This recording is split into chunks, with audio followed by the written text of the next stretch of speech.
So that's the House of Love. You're listening to Kweku Moutry and Alisia Moutry. I'm so happy to be here this Wednesday. Come on, that's what we do. We can't do this show without my main man, my dog Byron in the house, and Jermaine right out. Hey, this is what we do. Help keep it down. Before we start the show, it's customary that we do our P&Ps. That first P is permission. As in the tradition of our ancestors, we make sure it is customary to get the permission of an elder before we speak. We have secured that. And the second P is a prayer. A prayer. Yeah, Mom did her prayer today. And, she always changes it up a little bit. She talked, always pray for our engineer. She said to make sure things go well. And then, she's also selfish with it because she's like, because I want to make sure I can hear all of it. She want to make sure the button. There you go, So she prayed for that, but she also talked about just that the information that we provide, not that it's just information, but it's information that can support the community. And then she used the H word. She said the information that can heal the community. Come on, that's what Mama talked about today. So that's Mama. Thank you. Yeah, you know what? That's another Kelly Price song we got to get on before the end of the day. I need a healing for my soul because, and I say that as a disclaimer for all those who are listening. Sometimes we come in, we always with this show meet at the intersection of mental health and life. And sometimes, it's funny. We do, mental health and comedian because laughter is good for the soul. We talk about our finances, how to make sure our pockets is keeping our minds staying. Sometimes we'll talk about things traditionally known with mental health, as far as diagnosis. But what we're going to talk about today is, we always dedicate the show to someone.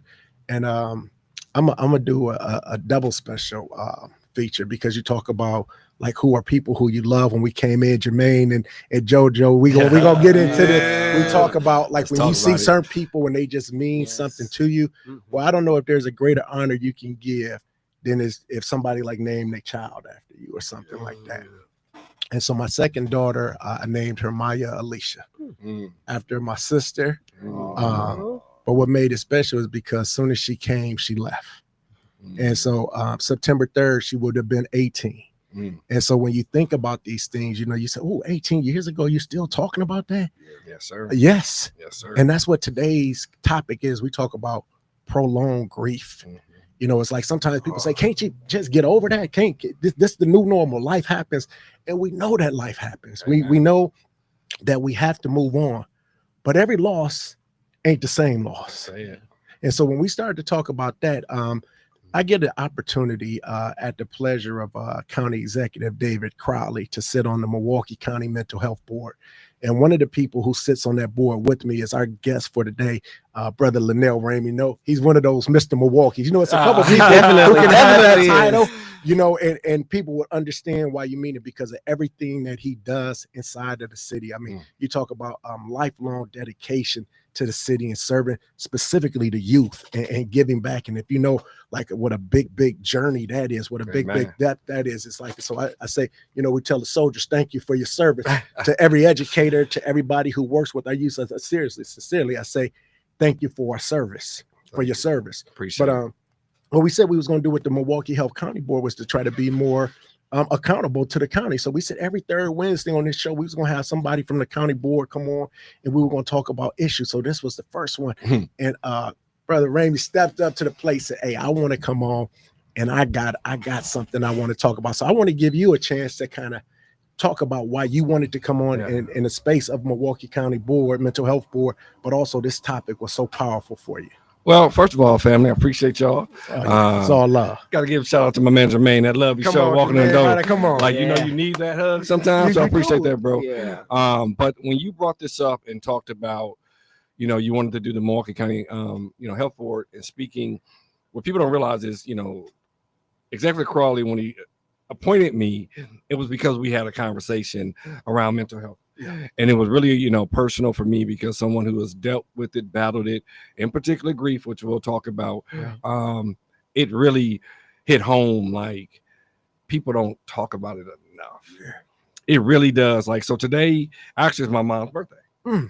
And she passed away in 2019. We got to pay respect to the Queen Mother. Yes. Happy heavenly birthday. Happy heavenly birthday. Yes. Her legacy, you're doing her proud. And that's the thing, right? Grief, when it shows up, and prolonged in particular. So, my mom died 6 years ago and, I had a choice, right? At that time was, how was I going to handle it? Right. And, when the matriarch passed, people look at it and say, well, I'm super sad. So I stay sad, But for me, it turned into like, okay, how do I honor her? Come on. Yes. And the struggle that though is when you're in dealing with grief is sometimes it's never enough. Yeah. Like, you know what I mean? Like when you're doing yeah. honor and when you're honoring someone, it's like you cannot do enough sometimes. And so you're always reminded. And, you know, but for me though, grief has hit home even heavier. So my wife, you know, she lost her only son 5 years ago. And so I saw grief from a different lens. Yeah. You know, to your point, like it hit different. Like, don't get me wrong, you know, people have lost uncles, cousins, siblings, yes, you know, parents. But, you know, my wife always says that you never know the hurt until you lose a child. So you alluded to that earlier. And I think watching her struggle made it for me, I don't even know the words, because I wanted to be the strength, but realize there's not enough muscle in the world. No. You know what I mean, to deal with that. So that's how I got to be. That's what I wanted to do today, honor my mom, but also have a conversation around grief doesn't have an expiration date. It does not. You know, and it just looks different at different times. Like this morning, I woke up at 3:00, basically, you know, in tears. Yeah. But in other days, I woke up like, all right, Mom, I'm going to do this today for you. Yeah. Right. But today was 3:00 in the morning. Like, wow. And I think that's one of the things when you talk about grief does not have an expiration date, and there's no way that we can say what grief looks like. And you can't judge anybody for how they grieve. You know, sometimes people will get on you about, oh, you weren't sad enough, or you too sad or whatnot. Like, get over it now, man. You got to do this now. Yes. And what you said was the most important thing. And for the callers, if you got something you want to say, you know, feel free to join us at 444-5253 as we talk about this and we heal together. It's to know that every day looks different. Yes, sir. You know, you said, like, especially like on your mother's birthday, one of the things I like to do is I like to call people at 12:01 on their birthday. I want to be the first one to call you. So, you know, I think about you waking up at 3:00 and say, I'm going to be the first one to call. You start to call, and then you're like, damn, I can make this call, but I can't make this call. Right. Go ahead, Jimmy. Man, just to hear the topic, it did something to me. I've been holding this in for years, but you know, I still deal with the loss of losing my closest friend in '98. Yeah. I still deal with it. And when y'all started talking about it, it just hit me, because I've been holding it in, and I've been just trying to figure out a way of dealing with it, because I don't know how to deal with it, because I was on my way to go pick him up, and I kept, you know, waiting around for whatever reason, and I didn't get there in time. So I've been carrying this guilt since '98 of what if I would have got there. And like, it's hard for me to even go visit his grave site because I just break down. So when y'all brought it up, just hearing y'all talk, I was just like, I still don't know how to deal with it. But to your point, that's one of the things. Sometimes people dealing with grief and they don't even know it, because one of the symptoms, one of the signs is I don't talk about it. Like, I ignore it. I'm still in a denial. It's like I don't even want to be reminded of it. Like, sometimes you see people and they say, change that girl room. It's been 15 years, but I can't. Nope. I just let me be. And so when we talk about this, what we got to understand is the beautiful thing is if we keep it down, we never get to it. That's why it's so important to have many outlets to be able to talk. Sometimes you need a complete therapist where you say, I can come in and talk to somebody solely about this, where it's all about me. But sometimes I need a group of people who also have gone through this and through the hurts, and people who are at different stages, so they can give me hope, or they can give me ideals, or we can just cry on each other. And then sometimes we also got to know how to sit within ourselves and say, how do I work within this? What's the strategy that could help me today? Maybe it's a meal. Maybe it's a thing. I know every September 3rd, we go to the grave. We got our balloons. We say our prayer. We get together. People say, why do y'all do that? I said, it works for us. Right. My son said, why we only got to go on once a year? Why we can't go every third? So me and him started going on the third because that's what he needed. This was certain things. So it's like, it's different for everybody. Some people don't want to go ever. And you can't judge that. So, but what we're saying is, what we don't want to do is do nothing. because that stuff sits. And then sometimes we wonder why we angry at other stuff, why we frustrated at other Yes, stuff, or sir. why we can't put our all into other things. It's because it's this unlived grief that holds inside of Right, no, us. I was just going to say, you have to do something with it, because if you don't, it will break your body down. Yeah. Our bodies are so smart. But you what gonna say? do you do? Like in my case, Mhm. I've been struggling with it ever since it happened. But then I'd be like, okay, I'm okay. I'm not gonna think about it because I don't like how it makes me feel, Mhm. because it takes me to a place. Can I, Jermaine? First thing I do, you got to forgive yourself. Yeah. You got to let that go, and I mean that from the heart, because when my mom died, I never forget it. I got the call on a Friday night. Something happened. They had to take her to the emergency room, and I didn't leave to go see her. She's in Atlanta. Mhm. Now, mind you, like, she's 69. We're planning her 70th birthday party. So when Sunday, she passed on Easter Sunday. Mm. And I never forget, I never called, and I felt like this layer of guilt was, how you not get there with your mama? Yeah. How you not Beat show yourself up? And like literally, like if I was there, the energy, because they said when I called her on Saturday, so she was like, she livened up, she was this. And so I was like, oh, mom's gonna be straight. She always gonna be here. Yeah. Strong. So the first thing I do is let go of the guilt, right? You gotta learn, you gotta allow yourself to be forgiven by yourself. That's first. Second, you gotta let it out.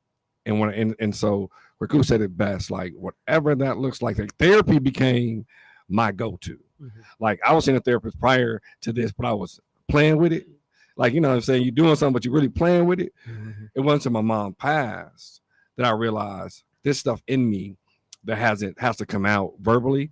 So I think again, forgiveness, because my wife deals with this and is forgiving herself when our son passed. Mhm. Her biggest struggle was this, she didn't feel right with him. And so therefore that guilt forced her into a level, Mhm. again, no muscle I had was going to fix that. So I think the first thing is forgiving yourself. We can't control life. Life happens. Life be lifing. We know death is inevitable. We don't know how it's going to look. As God say, we don't know the day nor the hour, right? So therefore, we can't be guilty or feel guilt for those things that happen. But we do have to treat ourselves as God treats us, with grace. Yeah. And so you have to learn to forgive yourself and let go of that guilt so you can grieve properly. And I think talking about it is also another absolutely. phase, right? Even just being able to get it out today, Jermaine, that's a stage as well. I personally have had to forgive myself as well. I was there with my father all night as he was going through his death rattle. We knew his hours were near, and that morning he made it through the night. And what did I do? I decided to leave for a quick minute, Jojo. It was quick. I was just going to get my sons dressed for church, and I was coming right back. And as I'm ironing the clothes, I get a phone call, and he left. And I just beat myself up about that. Like, why was that important for you to go get your kids to church? I had to try to forgive myself for that. But then I took it a different step, and I had to say, Daddy would not want me to be sad that I left to make sure that my children were spiritually fed during this time. So I had to think about, what would my daddy? He would not want me to be doing that, because I didn't tell you this. He passed away on my birthday. Oh, yeah. So every birthday, I had a hard time celebrating a birthday. But then that's where those loved ones came in. My brother, my mom, my friends. They took the time to make sure that those birthdays were like amazing. Right. And now today I finally can celebrate, but it's been many years. My dad and I, that's why I had to say, because my dad, he liked a little party. So I had a lot of party. You don't tell all Daddy's business. But I had to again get outside myself, forgive myself, and allow the bigger thing to come through. And that's what Dad would want from me. You know, Jermaine, and I say, okay, I know we got a caller. Hold on. And LANELLE, you touched on this. In psychology, when we talk with people with this, we talk about true guilt versus false guilt. And I talked about this before. If I took a gun and I shot LANELLE and killed him, that's a true guilt. Yeah. I can feel bad about that. You know, I can still forgive myself at some point, but I'm responsible for his death. I did that. I can't take that away. Right. Now I can learn to forgive myself, and I've seen murderers do that. But what you suffer from, and even what you kind of talked about with your wife, is what we call a false guilt. Like this false assumption in which your mom, if I had only did this, like it Yes. would have changed the outcome. Yes. And that's how we play with ourselves. Yes. And that's the emotional games that grief can do. It puts us in, I don't say it in a mean way, but like in a delusional state, like I have this power. And there's an old saying that says, man make plans and God laughs. Yep. You know, my cousin moved here, Facts. whenever something happens and we don't do it, first thing that comes out of his mouth is, Allah makes no mistakes. And I was like, wow. And I tell people, specifically those who hold on to a spiritual background, I said, if you love God and you believe God is omnipotent, omnipresent, and omniscient, you cannot question that. Yep. You can question like why and hope for understanding. But as far as saying, oh, you made a mistake, because I know when some things happen, some people lose their faith is shaken. I can't even trust God. I can't do that. But I tell people, I said, listen, these things happen on the news every day. Every day. We don't lose our faith, but when it happened to us, we lose our faith. So now those are some things we got to come into fact with. And so the thing is, everybody has a destiny. And sometimes we think we want to know, especially like as parents, like this is what I got planned. We watch John Q and Denzel. I'm not going to bury my son. My son is going to bury me. We've been told a lie that no child should ever bury their child. And we believe that, because that is not the truth, because there's many children who are buried by their parents. But we start to believe these things. So when these things happen, we feel like we've been assaulted or wrong, or then we go into that delusional superhero complex, like if I had been there or I've done that. And those are the things that we work out in time and say, maybe even if I was there, it wouldn't have happened like that. But we put these things and grief upon us. All right, do we got time for the caller? Caller, you're on Nyumba Upendo. You have a question or comment? Comment, man. Go ahead, King. My name is Octon Blake. How y'all doing? Pretty good, Brother Blake. Born and raised off 23rd and Keith. Born and raised off 26th Elizabeth.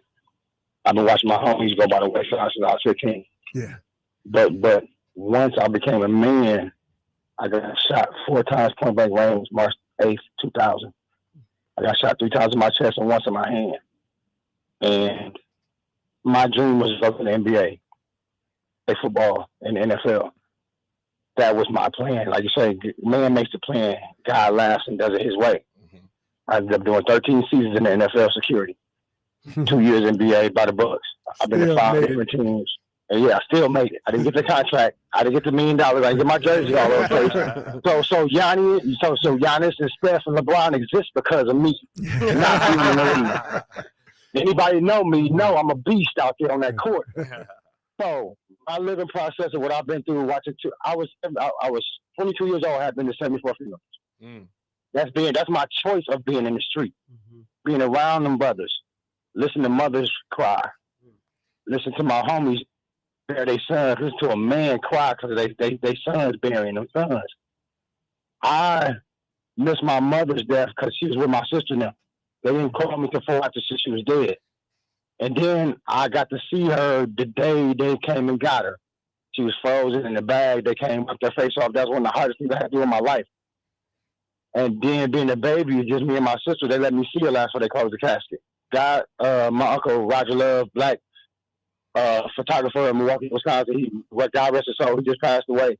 He made CDs and photo books, and he gave it to me. So I get to see my mama in that casket, but I also see the pain in my heart that I feel every day that will never go away. It brings me to tears to hear another brother hurt himself because of something he can't change. Brother, what you're going through, you can't change. Everything is God's plan. Even though everything happened and you want to change it, we wouldn't be where we are if everything changes. Everything flips another hemisphere if everything changes the way we want to. So I understand your pain. I can't explain it. But it doesn't kill you. It definitely makes you stronger. My wife just lost her daughter and her grandchildren to a murder in Georgia. Dude killed himself, the mother-in-law, my daughter, and the 2 grandkids over some crack because he couldn't get no more money. Now I got to deal with my wife mourning her child and her grandchildren every day. My life ain't that important no more. My pain subsides because of who I have to take care of. So, brother, you have a lot to live for. The pain you have will subside when it's time. But know that you are a king and you must do what you can while you're here. Because we're all here on the breath. Man, Brother So Blake. take yours and breathe easy, man. Hey, I appreciate your words, your sir. comments, and Yes. know our prayers and thoughts is with you and your family for the things that just happened and the things you're dealing with. We appreciate you. Yeah. All day, And, man. and, Love. and you dealing with what you're doing, you still, you Yeah. know, Lifting Hey, you know lifting what? up Jermaine. I love that. And I No. just so appreciate your call. I didn't mean to cut you off. I'm So sorry. sorry. But that's what Mama Daisy used to say. She said the best way to heal yourself is to help others. And I don't think it's Yeah. any doubt like that's why Amen. we're hurting. But you said the way I felt, maybe I want to give somebody what I didn't have. Yeah. I want to give them some other things that I learned the hard way. Yeah. Maybe you don't have to go through this. So when we start thinking about this, and I know we're coming up on a break, but I want us to start to think about like what are some of the solutions. You know, we can talk about these stories that break our heart, that hurt our hearts, and we can get spiraled down and then almost lose focus. But the whole point of this is we saying, hey, there is a time for healing, there is a time for growth, there is a way in which we can hurt, but as Linnell said, we can still honor. And so that's what we're gonna do. We're gonna talk about how do we come on the other side of that prolonged grief. You're listening to Nyumba Upendo, WNOV 860 AM, 106.5 FM.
Hey, welcome back to the Nyumba Upendo show on WNOV 860 AM, 106.5 FM. We're driven by Jermaine Ride Byron Bay, and here with Dr. Alisia Moutry and myself, Kweku Dr.Alisia. We're talking about prolonged grief, and we have Mr. LANELLE RAMEY in the house. Before we get to the call, I just want to give LANELLE a chance to talk about, specifically, we talk about the county board. Talk about why it's important for us to talk about this, and then the things that we can bring as a community, what we do as a board to try to help people in all types of level of distress and grief. Yeah, I think the very first thing is, mental health unfortunately has a taboo. Yeah. It's just, we can't talk about it. And if it is, like, no one knows how. Where the county health board comes into, I think, play, and I'm even learning how to better navigate is, how are we providing or making sure resources are available to the community at various levels, not just committals, right? When somebody needs to go into the hospital, but what about up until that point? Or what are we doing in schools to improve mental health services to young people? Like, I want to make sure, and my legacy with the county board is that the resources that are there are being seen and noticed by the community and being utilized in an effective way. Unfortunately, again, when you think about, like, let's take schools, IEPs. Yeah. And individualized education plans for those in special education. So when you have young people who go through those things, sometimes it's just written and then put away in a box, and then this kid has to walk around with that, but then there's no services. The Milwaukee County has services for young people that can kind of bridge the gap, and sometimes they just go underutilized. And so for me, trying to figure out a better bridge to support our families, because if you think about parents who have young people who needs help, that mental health help, they don't know what to do. Come on. They get caught in a kind of a, well, I told the teacher I'm trying, he this, and then my doctor said just put him on medicine and that's all I need to do. Like, there's so many things that can be offered that parents don't even know how to tap into. So I'm hoping we at the Mental Health Board are able to expand the resources and make it more accessible. Other than just committals, like other than dropping somebody off somewhere, where are the resources to families and young people that they can have access to on a regular basis? And when we look at prolonged grief, I love how you brought the youth in, because you said, what can we do from a proactive standpoint as far as education, removing the stigma? But then when they are seeing in need, how can we help them? Because the thing is, when we talk about prolonged grief, it also goes down into childhood trauma. Yes, sir. The more unresolved childhood trauma that you have, guess what? When other things come up on you, other weights, other burdens come, you say, why can't I deal with that? That's because you're already dealing with a whole lot of stuff from the past. And that's one of the things that therapy can do, is try to help unpack that. But it's not just therapy when I say, like, in a traditional sense. Thank you. We're talking about all of the non-traditional ways. If you look throughout this time here in the summer, like we just had Real Men, Real Talk on Monday, where we get all of these brothers together and they start to just come together and be able to say, you know what, I ain't the only one. I can go ahead. I was just gonna say, in therapy, there's self-therapy, right? Yes. So you all see the beads I have on, right? Yeah. So when my mom passed away, she had bought me my first, like, beads, right? Very simple, but it broke. And so in my mind, I was like, no, that's mama. So I repaired that one. But while I was in the bead store buying the beads, there became this, I'm gonna use the word aura or spirit, or my mom was there, and it was like, baby, that'll look nice on you. Yeah. So I started self-art therapy, right? So what you see on my wrist is what I make. It's healing. And every time I go to get, like, when I need to connect to my mom, I will go to Hobby Lobby. I'll go to the bead section and I'll just stare. Yeah. And I'll start saying, Mom, what you think? And, like, so then I go home and do them on my own. My wife knows not, like, she'll see the beads out and she'll be like, you need it? I say, yep. So self-therapy is also, spiritually, I think it connects me again. But I think when you think about therapy in non-traditional ways, there's ways you can heal that doesn't, quote unquote, in our minds, have you sitting on the couch. Yeah.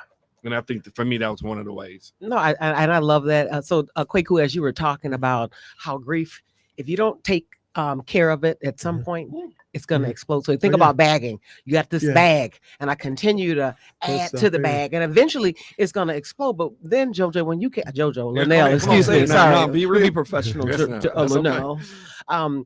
When you started talking about the beads and you started talking about replacing, to me, that's almost like that bag was getting full. That's you taking something out. That's Mhm. it. You Amen. again allowing your bag to be able to Self-recognition. self. There you go. And so I know there's some callers on the line. I have some personal friends on the line. We've got to figure out what is it that we can do to begin to heal. Because it's not going anywhere. That bag's just going to continue to feel and feel and feel. Then all of a sudden you wonder why you snap. Or you wonder why, your patience is different the way because that bag is full, and we've got to figure out a way to begin to remove some things out of the Before bag. you go to the caller, I just want to make sure you understand this. People say time heals wounds. That's a lie. Time with action heals wounds. Say that one more time. That's one of them. You say it again. If you have time with no action, it's like time is stood still. But it's time with action, whether it's the beads, whether it's one-on-one, whether it's the group therapy, whether it's whatever you do through prayer and meditation, it's time and action that helps to heal. The wound never 100% recovers, but helps to heal. Caller, you're on Nyumba Upendo, WNOVA 60 AM. You have a question or comment? I have one of both. Can you turn your radio down just a little bit? We're getting a little reverb from you. I want to make sure we hear you clearly. Okay, is that good? Yeah, that's better. Okay, so hello, good afternoon. My name is Angela. How you doing, Angela? I'm all right. But me myself, like my mother passed September the 4th, 2023. But in August the 24th of 2023, my fiance, he OD. So, I got a double up to myself. That's what I'm saying. I got a double of him. I felt something in my spirit the day I was calling him to go to church with me that following Sunday.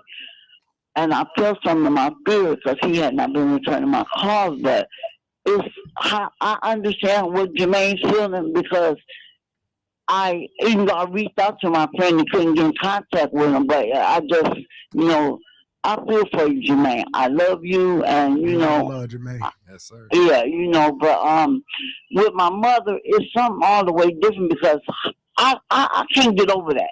You know what I'm saying? I got a lot of people that may come and attack me. That may be working for the devil, but I'm working for the Lord, and I gotta control that because my anger.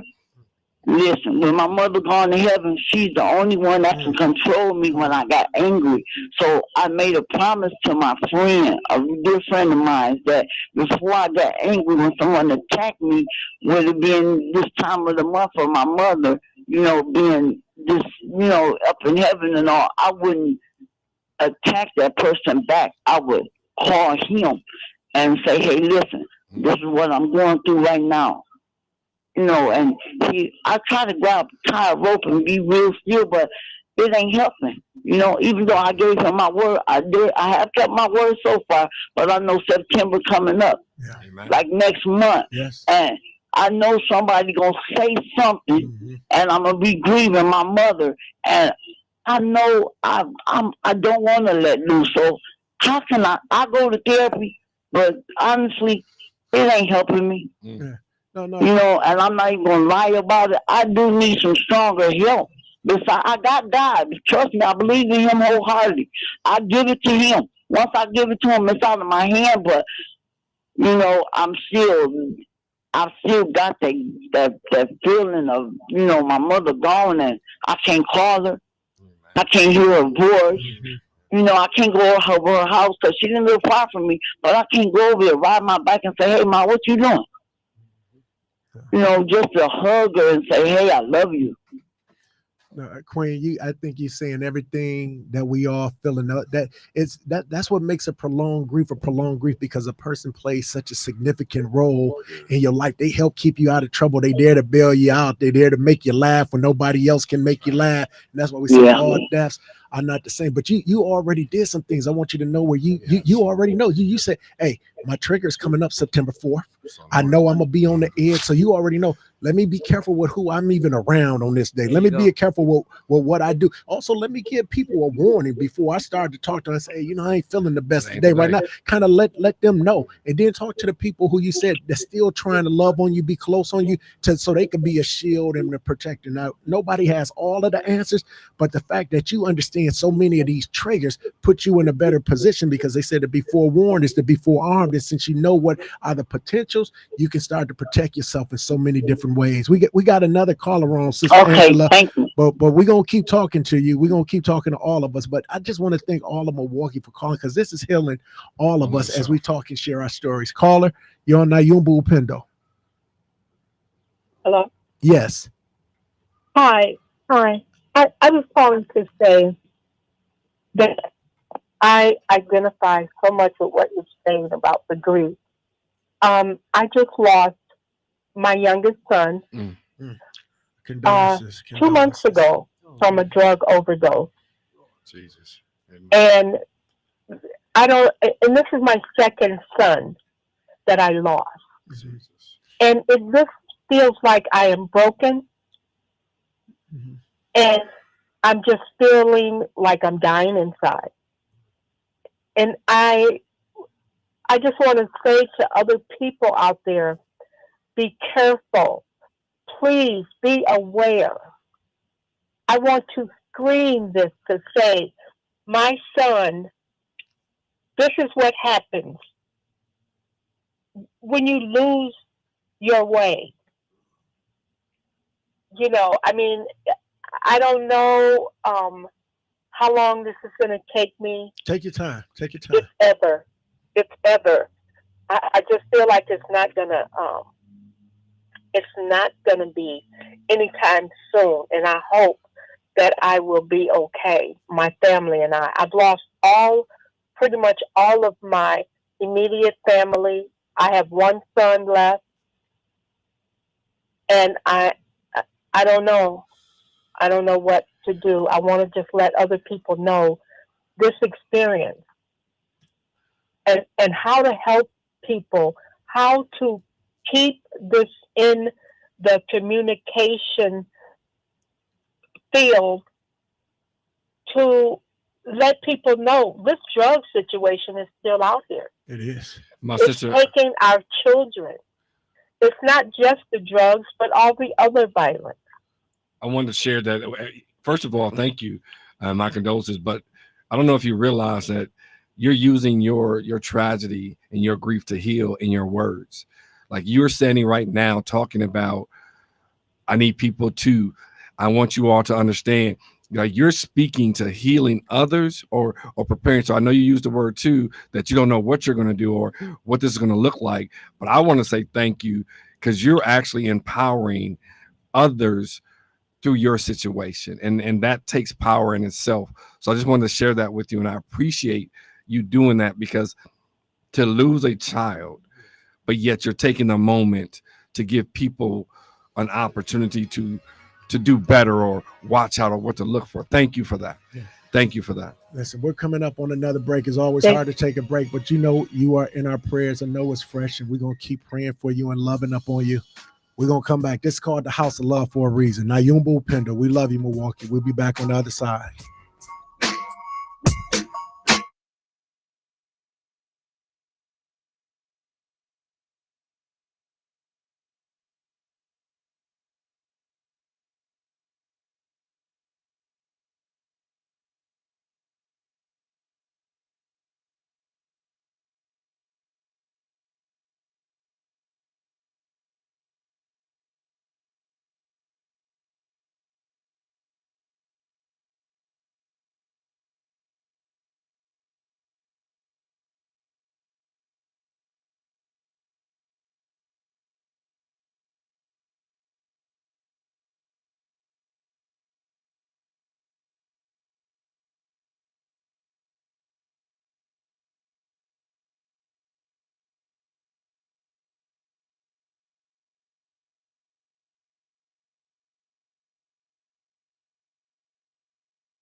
Hey, welcome back. You're listening to Nyumba Upendo, 860 AM, 106.5 FM. Kelly Price says we need a healing for our soul. What a perfect song for today. We've been talking a lot about grief and how grief doesn't have an expiration date. And I wanted to just start this segment off with just reminding us we're talking about grief, this deep emotional response someone experiences after a significant loss.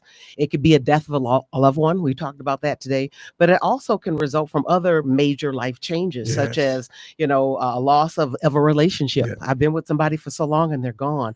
The loss of a job, the Mhm. loss of health. I used to be able to do this, but Yes. now I cannot. The loss, we just had this horrible flood here in the city. Mhm. Do you know how much stuff people lost this week? The pictures, The pictures, the albums. stuff that cannot be replaced. But the deal is, it's just like that sense of normalcy. Yeah. That's again, it's a tough thing to deal with. But we always on Nyumba Upendo, we just don't like admire the problem. We have to acknowledge the problem. Let's Mhm. talk about it because that's really helpful and healing. But then the question is, what do? We just had a caller right before here that talked a little bit about her, losing her son, and After again, losing, after losing her son. That's So 2 months that's ago. compounded grief. You know what I'm It's saying? like it don't stop. It just keep Right. raining and it won't stop, like the floods. Yeah, but I love JoJo. You right away. You nailed it. You talked about how she said, "This is what I've gone through. So how do I take my tragedy and turn it into something that can support and help others? That advocacy for that thing that hurts me so much." That's one way that we can begin to heal from grief. What are other ways? And again, it's not a one day. Everybody does it different. But I would love for us to just kind of dig into, like, what do we do to begin to heal? One, we always talk. We have to talk about it. We started that today, Yeah. right? What else? Well, I think we got to acknowledge what's real. Mm. Because if you suffer compounded loss, you die inside. A part of you die. And we have to admit that. And sometimes if you get sustained, like in sports, they say, oh, if this person's concussed, they got to come out the game.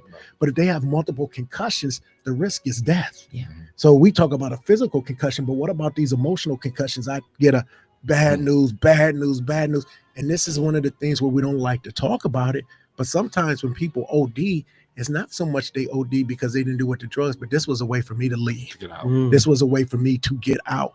And, we don't talk about suicide a lot, and that being one of the things of grief. So if you're feeling suicidal, that's one of the things that maybe I'm dealing with prolonged grief. And that's the eye-opening, not that something is wrong with it, not that you're weak or anything like that, but that's an eye-opening that this is too much for me. It's too heavy of a burden. So even being able to recognize these thoughts where maybe I want to hurt other people, and if I can't hurt somebody else, I'm going to hurt myself. Once you have that, those are the red flags to say, okay, what can I do? Because I understand that something is not right. Because especially if this is not my character, so who can I go to? So now we acknowledge, you say, what do I want to do?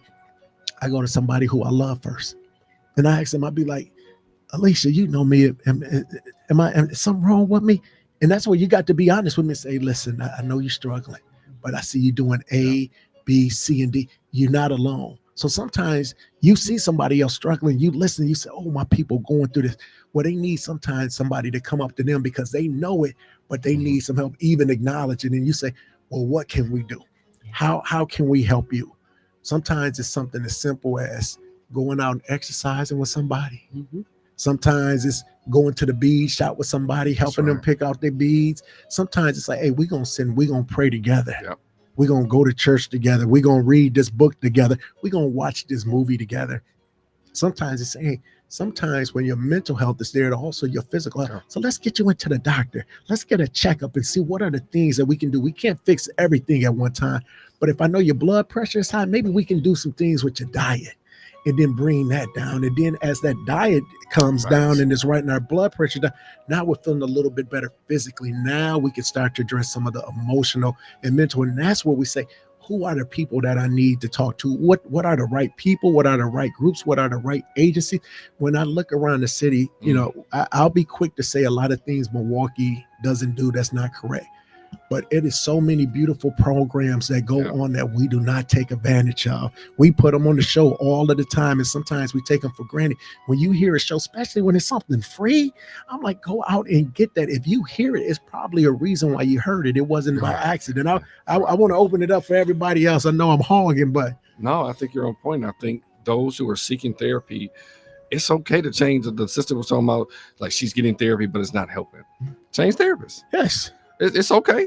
Like, you know, my wife did that, and now that her current therapist has just been heaven sent for all of us. I do think the healing part is you got to have that mirror talk, I call it. Yeah. Like, you do have to look in the mirror and say, okay, wait a minute, this is not who you are. Like, JoJo, this is not you. Yeah. Like, you gotta identify where you at, because there's, you know, and I ain't the scientist and I ain't the doctor, but I'll say it this way: I call it the grief gumbo, because you start suffering in one area, it's kind of like you're now susceptible for other stuff. Like, it starts opening up things you went through in your childhood. It starts opening up, well, why I'm doing this, or you know what I'm gonna do. Like, it's so like crazy, the things I've seen even in myself, that I had to look in the mirror and say, you know what, you the problem in this situation, but it started here. So I do think for those who are listening, seek therapy. If it's not working, seek another one. But you got to have that come to Jesus meeting with yourself first in order to establish, yes, I need the help. My therapist said this about me. He labeled me an a-hole, right? And he said, is this a-hole Joe talking? And I'd be like, dang. Because my sisters used to refer to me at that sometimes, jokingly, of course. I love y'all if y'all listening. But my mama used to say stuff like, don't be an a-hole. And I had to realize, like, am I taking on something that I thought?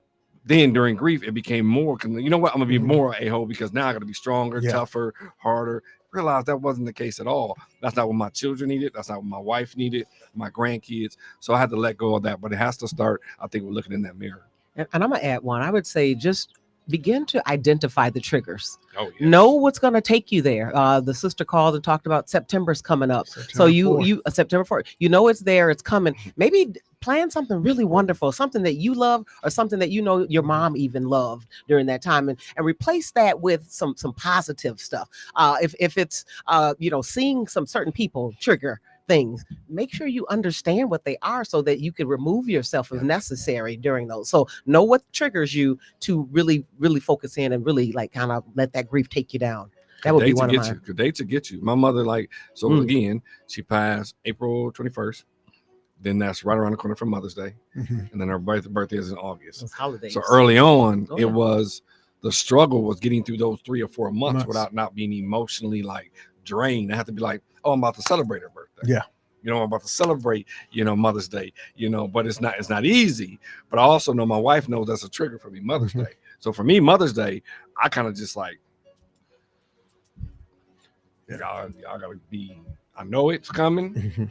Y'all go over there. Give me a little space. I'll do the cooking, but don't talk to me. I ain't really in the mood, right? So, but she understands that and she sees it. She'll pat me on my back, and I'll tell her all the time, you ain't my mama, right? Like, so, you know, and she be like, but that's beautiful that she identifies it too. So you need to recognize it, but then the people in your circle. I know my girlfriends. I know when that time comes when one of my girlfriends, she lost her mom on her birthday, like I lost my dad on my birthday. So I know, and I can hear it in her voice, and I do that quality check in, like what's going on, what's really going on, how you feeling. You know, one of the things, and this is for everybody who's on a different side of that.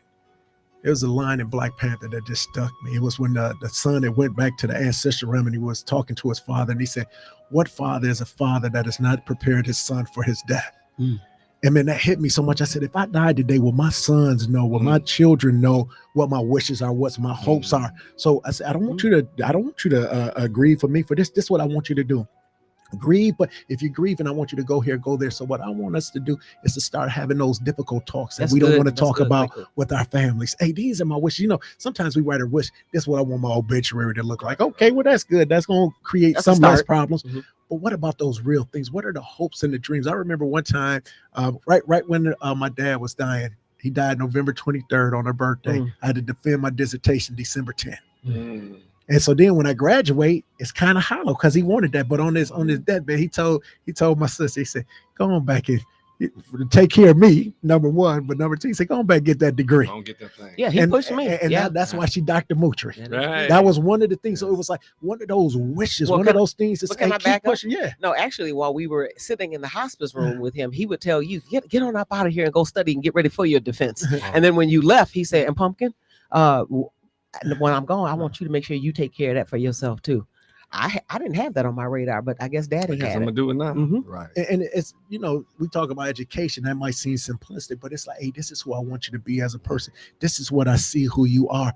I had this thing, we talk about these things. So what are the things you want your children to know about you, the things that you have hopes for them? Because as parents, we see all of these things that our children can be even before they know. Yeah. And we said, let me put these seeds in your head Yeah. about what you can be, what you could do. So when we talk about it, we're talking about dealing with prolonged grief, but now we also want to talk about what can we do proactively so those who are with us don't have to deal with some of this stuff that's here. So these things that you hear, you say, how can I incorporate it? And for the people who are listening and they say, I like what y'all doing, but it's still not helping, we understand. And that's what grief is. Sometimes it's those days where it's those days. And when you have those moments, allow yourself to have them. But Please also do. when those beautiful days come in, appreciate I love them. them. Appreciate Yep. the sunshine when it come in. And so, like you said, some people are at different phases. Yeah. We have those stages of grief: the denial, Yeah. the anger, the bargaining, the depression. Uh-huh. The depression, Kubler-Ross stages of grief. There you go. The acceptance. So again, I think as a caller and us, we've got to realize what phase are we in. Go back with that, because when you talk about those phases, they're not like where you just Linear. say stair steps. Yeah. You can go from denial and then you're in acceptance. You're like, oh, I'm good. And then you I get go back to depressed. the depression. You go back to anger. Pretty circular. It is. natural. It's no full stage to this. So when they say the stages, this is not something that just going to like go in a complete order. So recognize these things are there. But this is why we also talk about the beauty of community. When we talk about WNOV being the community, the voice of the community, once you understand that if I isolate myself, I'm setting myself up for failure. It's a time where we need alone time. So hear me well with that. But if I'm constantly in isolation, I'm usually taking myself away from my love and my help. I know we got a caller. We real short on time. So we're going to ask you to give us your question or comment quickly. Yes, quickly. One of the things that I used to use with people was to have them to picture their deceased loved one and to say to themselves or let the person say in their mind how they would want them to be dealing with their death. Would they want them to be still sad, or just to see them smiling or hugging, whatever they experienced with them when they were living, and also to how they would want them to be processing their grief, and also to forgive them if they were, say, some of the people were talking about some of the things that they regret that they didn't do. I think those people, if they really loved them, they would forgive them and tell them to forgive themselves. Thank you. Oh, no, thank you. We had talked about that off air, so I'm so glad that you called and said that. We talked about the empty chair technique, writing a letter to a person. They might not ever see it physically in that way, but just getting it art becomes healing for us. But we say energy never dies, it transfers, so they can feel that in a different way. We thank you so much for those last words and thoughts. Brother LANELLE, I'm going to give you the last couple of seconds to kind of drop your last gems that you want the people in the community to know and remember about today. One is, don't feel bad about suffering through grief. That's it. Do not think that, there's not someone you can talk to. We all go through grief. Just because I may look like stronger doesn't mean I'm not crying in the pillow, like wishing my mom would hug me. But I think what's important, I want people to understand, is seek help. And help comes in so many different forms and fashions, whether it's a therapist, whether it's bead making, whether it's spiritually connecting. So seek the help. And then I think finally, don't suffer alone where you push people away. I think when I dealt with my grief initially, I didn't want to be in contact with anybody. Learn that, it's not a sickness where you're contagious. It is something that you can really bring people into to help you out, and I think help you get through it. And I think that's the most important. And then patience and grace. Patience and grace for yourself, right? Like when you have grace and patience for yourself, you're able to kind of then navigate and walk through this thing, because we all battle it and we all go through it. We're going to try to sneak one more caller in, but the lines are still open. Caller, it's on you. Hello, this is Elsie Johnson. I just want to share, I'm going through a grief process myself today because I lost my husband over 55 years. I have been married to him all my adult life. And that was really hard. That's really hard and really painful. I have those memories, but I have those good memories to live on, how we shared our life. Sometimes we was up and sometimes we were down. but we was never where we couldn't, we couldn't reach each other. So I just want to tell the callers, please just keep your hands in God's hand. Let God do, because God don't make no mistake. Amen. You didn't lose no one. You let them go to God. So they with God. They doing that. So do what you know that they would want them to do, and that's the right thing. Just do right. And then all this other stuff, this negative stuff, don't worry about that, because that's not helping you and it's not helping them. So just put your hands in God's hand. Yes. And when you say you put your hands in God's hand, mean it. Yes. Not from your lips, but from your heart. Because Yes. God deals with the heart. He don't deal with the lips. So that's what, when you talk about, I'm going to do this and I'm going to do that and I can't do this, and my mama, think about the good thing. My mama didn't ever take me to church, but she made a way that I get there. She let me go with her friends. I thank God for her. I thank God that she did that for me, because she could have kept me at home with her because she didn't believe in going to church. So just remember the good things that your parents did, that your loved one did for you. I don't care who it is, just a loved one, your friend or whatever. Just love on those good things. And like I said, right now I'm sitting here grieving over my husband now, because I got to go to surgery next week, and he ain't here to go with me. Sharpton about to cut us off, but we love you, and we thank you for perfect those call. closing words. Perfect. Thank you. Thank you. We love you.